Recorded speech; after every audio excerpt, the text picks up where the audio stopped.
Доставната служба денеска не успеа да му ја врачи правосилната судска пресуда за случајот Тенг на осудениот Никола Груевски.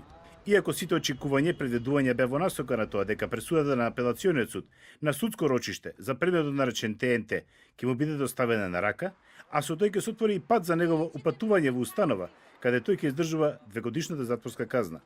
Груевски, кој како побичај денеска доцнеше на судење, откако влезе во големата судица на кривичниот суд, изврши консултации со тројца од неговите адвокати, а потоа сите заедно напуштија судицата, но низ вратата која води кон ходникот во кој се канцеларите на судиите на претходна постапка.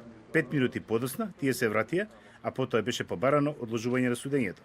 Извори блиски на Скопскиот кривичен суд потврдува дека е многу веројатно дека доставување на пресудата ќе се случи во наредните неколку дена, но наместо приемна судска пресуда, Груевски побара да биде ослободен од судење за да присуствува на денешната пленарна собраниска седница. Сакам да го замолам судот денеска да ме ослободи од судење, за да можам како избран пратеник да присуствувам на седница на Собранието на Република Македонија, каде треба да се расправа за уставни измени.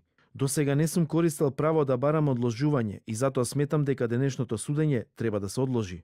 За барањето на Груевски за одложување, специјалниот јавен обвинител Бурим Рустеми рече дека му остава на судот да одложи дали ќе го одложи судењето или не за уривањето на стамбено-деловниот комплекс Космос, но судечкиот суд дозволи прекина судењето со најава за негово продолжување за 10 дена.